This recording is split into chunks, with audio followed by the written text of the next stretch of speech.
یہ کہانی ہے لاہور کے مشہور میانی صاحب قبرستان کی، جو لاہور کا بہت بڑا قدیم اور پرانا قبرستان ہے، جو دن کے وقت تو بالکل ایک عام اور نارمل قبرستان لگتا ہے، لیکن رات ہوتے ہی وہاں پر شروع ہو جاتے ہیں بہت ہی پرسرار واقعات۔ کہتے ہیں کہ میانی صاحب قبرستان میں ایک ایسی پرسرار قبر ہے جس کے آس پاس ایک سفید کلر کا ہیولا، ایک سفید کلر کی پرچھائی رات کے وقت چکر کاٹتی ہوئی نظر آتی ہے، اور غلطی سے بھی اگر اس قبر کے قریب کوئی چلا جائے تو ایک خوفناک عورت کی چیخ گونجتی ہے۔ پلٹ کر دیکھنے والے کو دکھائی کچھ بھی نہیں دیتا، لیکن اس کے بعد وہ آسیب زدہ ہو جاتا ہے۔ بہت سے جنات، بھوت پریت اس کے پیچھے لگ جاتے ہیں۔ یہ کہنا ہے ان لوگوں کا جن کے ساتھ یہ معاملات پیش آئے۔ سب سے پہلے اس قبرستان کا گورکن یہ بتاتا ہے کہ جو ہی رات کا وقت ہوتا ہے، مجھے قبرستان کی ایک سائڈ پر ایک پرسرار سی قبر ہے۔ وہ قبر بالکل اکیلی ہے، اس کے آس پاس فی الحال جگہ خالی ہے اور کوئی قبر نظر نہیں آتی۔ دور دور تھوڑے سے فاصلے پر اس کے قبریں ہیں۔ اس قبر کی طرف سے مجھے اکثر آوازیں آتی ہیں۔ ایک رات قریب 11 بجے کا ٹائم تھا، سردیوں کی رات تھی، جب مجھے آوازیں آئیں تو میں اس قبر کی طرف جا رہا تھا، تو میں کیا دیکھتا ہوں کہ سفید سا وجود، ایک عورت کا وجود تھا، بہت لمبے بال تھے، سفید لباس تھا، وہ اس قبر کے آس پاس چکر لگا رہی تھی۔ میں نے دور سے آواز دے کر پوچھا کہ بی بی کون اور رات کو یہاں پر کیا کر رہی ہو؟ میں قریب جانے لگا تو ایک خوفناک چیخ گونجی میرے پیچھے سے۔ میں نے پلٹ کر دیکھا تو پیچھے کوئی بھی نہیں تھا اور چیخ دل دہلا دینے والی تھی۔ جب آگے منہ کیا تو وہ پرسرار عورت غائب ہو چکی تھی۔ اس کے بعد میں بہت زیادہ ڈر گیا اور میں نے وہاں سے بھاگنا شروع کر دیا اور اپنے گھر واپس پہنچا۔ گھر جب میں گیا تو میں خوف سے کانپ رہا تھا۔ سردی کی سرد راتوں میں بھی مجھے پسینے چھوٹ چکے تھے۔ تھا تو رات 11 بجے کا ہی ٹائم، لیکن قبرستان کا منظر ایسا تھا جیسے رات کا پچھلا پہر چل رہا ہو، ٹھنڈی ہوا، دھند، اور اس میں چاند کی چاندنی اور وہ پرسرار عورت۔ جیسے رات پچھلے پہر کا ٹائم ہوا، مجھے تو پہلے نیند نہیں آ رہی تھی خوف سے۔ مجھے ایسا محسوس ہوا کہ میرے گھر کے دروازے کے اوپر کوئی دستک دے رہا ہے۔ بار بار دروازہ کھٹکھٹانے کی جب آوازیں آئیں، میں اٹھا اور جب میں نے پوچھا کہ باہر کون ہے تو مجھے ایک عورت کا خوفناک کہکا سنائی دیا۔ میں ڈر کے اندر بھاگا۔ اس کے بعد بہت دن مجھے جنات تنگ کرتے رہے۔ میں دن کے وقت بھی جب قبرستان میں جاتا تھا تو مجھے بچوں کی آوازیں آتی، کبھی کوئی اس طرف سے بلاتا تو کبھی کوئی اس طرف سے بلاتا، لیکن ہوتا کوئی بھی نہیں۔ مغرب سے پہلے میں اس قبر کے قریب جانے لگا تو میں نے ایک چھوٹے سے بچے کو قبر کے پاس بیٹھے دیکھا۔ اس بچے نے کالے رنگ کے کپڑے پہنے ہوئے تھے، سر سے گنجا تھا۔ میں نے کہا بیٹا کس کے ساتھ آئے ہو، اکیلے بیٹھے ہو؟ اس نے اشارہ کیا کہ وہ ان کے ساتھ آیا ہوں۔ پلٹ کر میں نے دیکھا تو ایک عورت لمبی سی پتلی سی چادر لیے درخت کے پاس کھڑی تھی۔ میں نے اس بچے سے مخاطب ہو کر یہ کہنا تھا کہ ادھر جاؤ، تم ادھر اکیلے کیوں بیٹھے ہو؟ جب میں نے قبر کی طرف منہ کیا تو بچہ نہیں تھا۔ میرے رونگٹے کھڑے ہو گئے۔ میں پیچھے ہٹا تو وہاں پر عورت بھی نہیں تھی۔ یہ مغرب سے پہلے کی بات ہے۔ میں بہت زیادہ ڈر گیا۔ میں پھر وہاں سے واپس آیا۔ میں اتنا خوف زدہ تھا کہ میں اس طرف جا نہیں سکتا تھا۔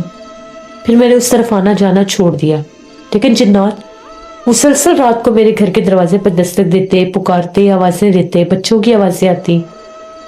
میں باہر نہ نکلتا، نہ ہی اپنی بیوی بچوں کو باہر جانے دیتا۔ اسی طرح سے 1 ڈیڑھ مہینہ گزر گیا۔ انہوں نے تنگ کرنا بھی کم کر دیا جنات نے۔ پھر قبرستان میں 9 بجے کے قریب کچھ لوگ اکثر آتے تھے اب قبروں پر فاتح خوانی کے لیے۔ میں ان کو اکثر کہتا تھا دن کے وقت آیا کریں، اتنی رات کو مت آیا کریں، لیکن لوگ مانتے نہیں، مرضی کے مالک ہوتے ہیں۔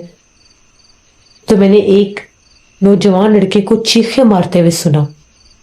جب میں نے ایک نوجوان لڑکے کی چیخیں سنی، اس وقت میں قبرستان کے اگلے حصے کی طرف تھا۔ میں بھاگا اس طرف تو ایک لڑکا بھاگتا ہوا آ رہا تھا، تبھی وہ بیچارہ بہت زور سے اس کا پاؤں ٹکرایا ایک اینٹ کے ساتھ اور وہ گرا۔ میں بھاگا اس کی طرف، اسے اٹھایا۔ وہ خوف زدہ تھا، کانپ رہا تھا۔ اس نے کہا مجھے یہاں سے باہر لے چلو۔ میں اسے باہر لے کر گیا، پانی پلایا، تھوڑا سا وہ نارمل ہوا۔ تو میں نے اس سے جب پوچھا تو اس کا یہ کہنا تھا کہ میں اپنے دادا جی کی قبر پر جا رہا تھا، میں ان کی قبر بھول گیا، میں رات کو آیا ہوں۔ تو میں جب اس طرف جا رہا تھا تو مجھے کوئی آوازیں دے رہا تھا، وہاں پر ایک قبر ہے، اس طرف سے مجھے کوئی آوازیں دے رہا تھا۔ میں نے وہاں پر ایک عورت کو کھڑے دیکھا اور وہ عورت ایک دم سے غائب ہو گئی۔ پہلے مجھے پکار رہی تھی، میں نے یہاں پر کچھ دیکھا ہے، کوئی مخلوق دیکھی ہے۔ میں نے اسے کہا کہ بھائی تم اس ٹائم کیوں آئے ہو؟ تمہیں نہیں پتا کہ قبرستان میں رات کے وقت نہیں آتے، یہاں پر کچھ معاملات ایسے ہیں۔ پھر بیچارہ وہ چلا گیا اپنا بائک لے کر، لیکن اس کی حالت بہت سا خراب تھی۔ اسی طرح سے 2-3 لوگوں کے ساتھ اور بھی واقعہ، ان کے ساتھ مغرب کے ٹائم ہوا، مغرب کی اذان ہو گئی تھی۔ تو اسی طرح سے وہ 2 لڑکے تھے، وہ بھی ایسی تیزی سے بھاگے آئے، کہتے ہیں وہاں کوئی بیٹھا ہوا ہے، اور وہ بہت خوفناک انداز میں رو رہا ہے، کوئی عورت بیٹھی ہے رو رہی ہے، لیکن اس کی آواز بہت ڈراؤنی ہے، کبھی اس کی آواز بہت زیادہ اونچی ہو جاتی ہے، کبھی بہت زیادہ باریک ہو جاتی ہے۔ وہ کون عورت ہے؟ ہم لوگ کھڑے ہو کر اس کی آواز سنتے رہے ہیں۔ جس ٹائم ہم لوگ اس طرف جانے لگے تو عورت غائب ہو گئی۔ بس پھر اس کے بعد ہم لوگ اس سائڈ پر کم جاتے تھے۔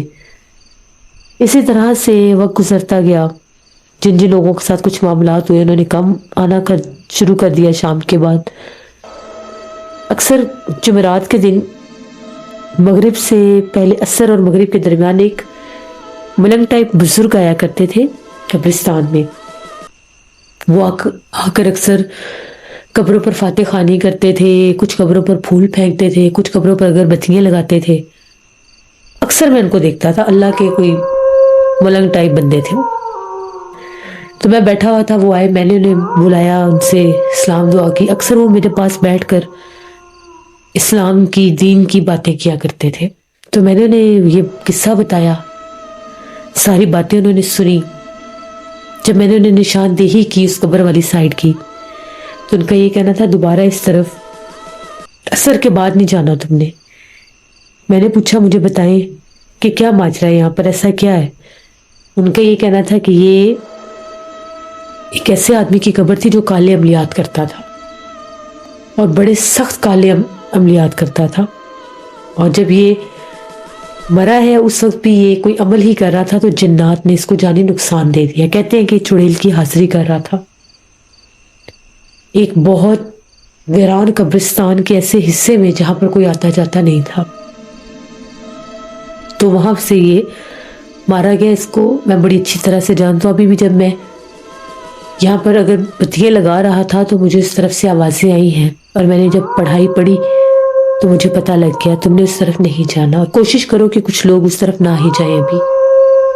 میں نے کہا کہ ٹھیک ہے، میں نہیں جاؤں گا۔ وہ چلے گئے۔ میں بہت زیادہ ڈر گیا جب میں نے یہ بات سنی۔ میرے والد صاحب جو تھے وہ بھی گورکن تھے، اور یہ قبر مجھے خاصی پرانی لگ رہی تھی۔ میں نے اپنے والد صاحب سے جب اس بارے میں پوچھا، ان کا یہ کہنا تھا کہ تقریباً 40-50 سال پہلے ایک آدمی کی وہاں پر انہوں نے قبر نکالی تھی، اور کہتے ہیں کہ وہ بھی کالے علم ہی کرتا تھا۔ تو جب میرے والد صاحب بتاتے ہیں کہ اس کی قبر وہاں پر نکالی، وہاں پر اس کی تدفین کی، تو اس رات بھی وہاں پر خاصے جنات دکھائی دیے تھے۔ میرے والد صاحب بزرگ تھے، لیکن اس وقت وہ جوان تھے جب انہوں نے وہ قبر نکالی تھی۔ پھر بزرگی میں انہوں نے بتایا کہ جنات مجھے بھی بہت تنگ کرتے تھے، میرے تو پیچھے پیچھے چلتے تھے، ایسے لگتا تھا میرے ساتھ ساتھ چل رہے ہیں، میرے پیچھے چل رہے ہیں، کپڑوں کو چھیڑتے تھے، کھینچتے تھے، ہنستے تھے،